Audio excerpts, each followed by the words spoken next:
Londrina é uma cidade de vanguarda, né? Ela tem um histórico de corrupção, como no restante do Brasil, mas ela também tem um histórico de combate, seja pelos seus órgãos públicos, Ministério Público, Controladoria, a própria imprensa, que sempre foi muito combativa.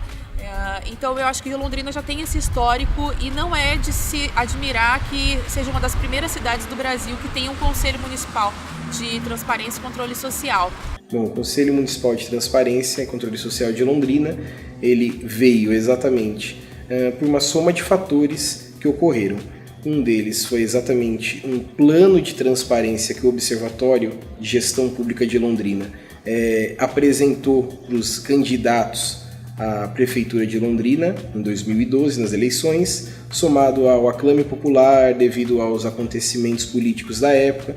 E, mais ainda, o próprio prefeito da época sancionou a Lei 11.777 de 2012, que ela tem ali a elaboração e dita exatamente o plano de transparência para o município. Então, e dos itens exatamente é a criação do Conselho Municipal, ali já dando suas competências de fiscalização, de execução, entre outros. E no ano de 2013 a gente criou esse conselho, que, ao que a gente tem conhecimento pela própria União Federal, é um dos 5 primeiros conselhos do Brasil de transparência e controle social e o primeiro instituído por lei municipal com caráter deliberativo. Então, a gente tem sido procurado, inclusive, por muitos municípios a respeito de todo esse trabalho para levar a outras cidades o que aconteceu em Londrina. A transparência é uma discussão mais recente, fruto exatamente do histórico do Brasil de corrupção, ou seja, de escândalos, muitos, especialmente em Londrina. Essa discussão em torno da transparência e um conselho sobre esse tema é mais importante ainda porque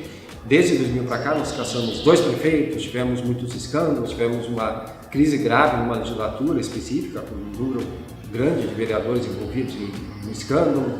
Então, em função da nossa história, em Londrina esse conselho adquire uma importância e simbolicamente ele adquire uma relevância maior ainda. Londrina, ela tem esse histórico não porque aqui estejamos mais ou menos propensos à corrupção, é que aqui nós temos um histórico em que as coisas vêm à tona. Tem um Ministério Público que atua, tem uma imprensa que tem um certo nível de independência que consegue trazer à tona essas questões. Então, assim, eu acho que nesse sentido, aqui fica mais fácil de termos assim essa tradição de fiscalização um pouco maior do poder. Agora, a fiscalização, ela acho que cabe em qualquer cidade, em qualquer sociedade que seja dentro desses parâmetros moderna, democrática, etc.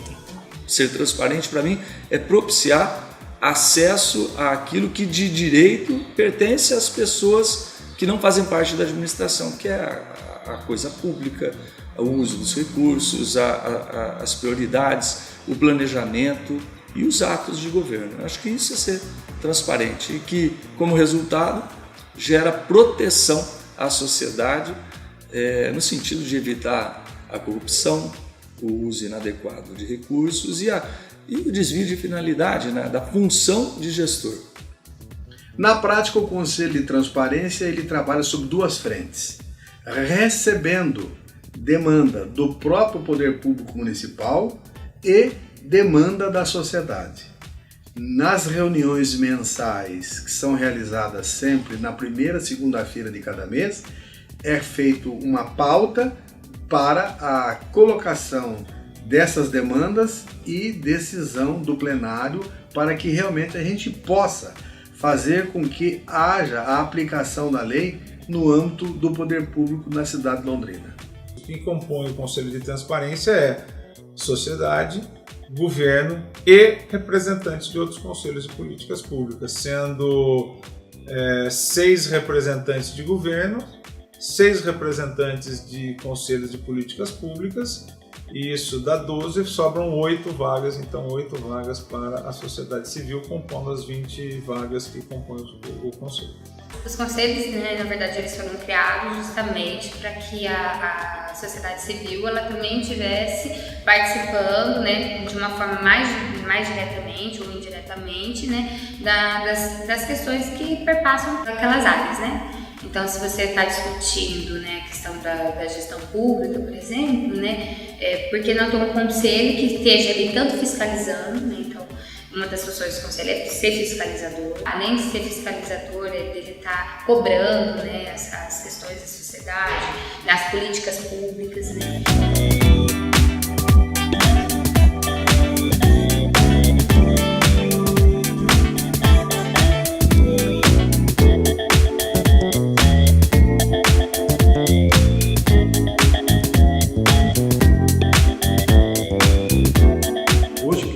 A importância e a necessidade da participação permanente da sociedade.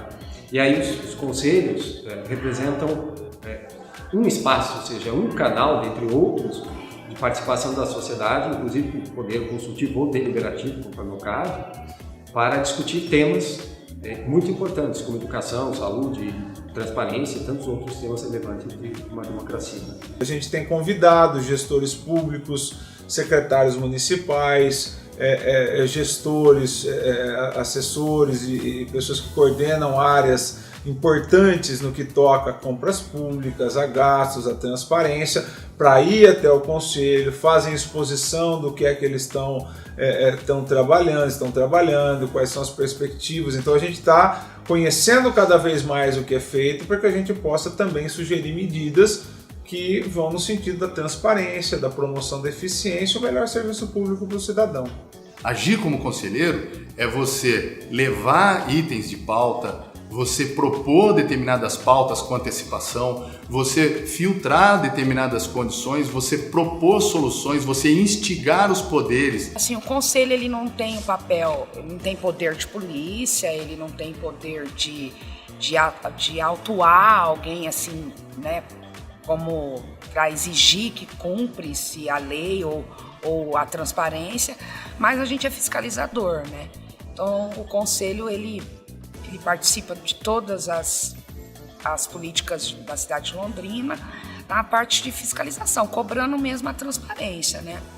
Na Câmara de Vereadores, no fórum, nos órgãos, até entidades mesmo particulares, né, que não tem nada a ver com o poder público. O conselho também, ele pode também fazer pedido de informação, solicitar que cumpra-se a lei, que faça realmente tudo na transparência. Enquanto órgão que quer fazer o monitoramento da gestão pública e da probidade, da integridade na administração pública, a gente tem colocado para nós mesmos muitas obrigações para manter entre nós essa mesma transparência, essa mesma integridade. Então a gente criou um código de ética, um regimento que previne conflitos de interesse, situações que poderiam levar a qualquer tipo de suspeita, a gente já foi prevenindo que isso acontecesse desde o começo. E a partir dali a gente vem acompanhando a gestão pública e de forma paulatina, quer dizer, dando um passo depois do outro, se envolvendo e ao mesmo tempo que a gente está aprendendo a ser um conselho, a gente está fazendo as gestões que estão ao nosso alcance. O conselho, né, ele é a primeira gestão dele, né, então, como eu falei, primeiramente teve todo um processo, sabe, de como vai ser o regimento interno, a gente vem se preocupando muito com a questão de ser um conselho também que seja um modelo dos outros conselhos, né? Já que a gente fala da questão da transparência. O Conselho Municipal de Transparência, ele tem a sua importância fortalecida ou justificada pelo fato de não fazer parte do processo partidário ou eleitoral na escolha da representação que vai fiscalizar, seja o legislativo, seja o executivo. Então é fundamental que exista, é fundamental que tenha essa independência, porque se não tivesse essa forma ou melhor, não tivesse essa característica, possivelmente o processo de fiscalização não estaria tão fortalecido. Embora exista um Ministério Público, embora exista um Judiciário bem atuante, embora exista a Câmara de Vereadores com suas competências de fiscalização, de administração, entre outras, o Conselho ele vem a somar, e não a dividir força, ele vem a somar exatamente como um elo entre a população, o Poder Executivo, o Poder Legislativo, até por ser Londrina, ser uma das primeiras cidades a constituírem um Conselho de Transparência, é algo novo, quando nós estamos aprendendo a lidar e como divulgar isso para a população e como fazer isso chegar ao servidor, ao político, exatamente, para que eles não vejam o Conselho de Transparência com maus olhos, mas como um aliado de uma gestão técnica transparente, efetiva e eficaz na busca da melhoria de vida de cada cidadão londrinense e não londrinense também, né? O Conselho não quer, não tem a intenção e não foi constituído de forma alguma para substituir o Poder Legislativo, mas sim propor e ajudar a implantar medidas que fortaleçam a gestão pública, seja no Executivo dentro das suas atribuições, seja no Legislativo dentro das suas atribuições.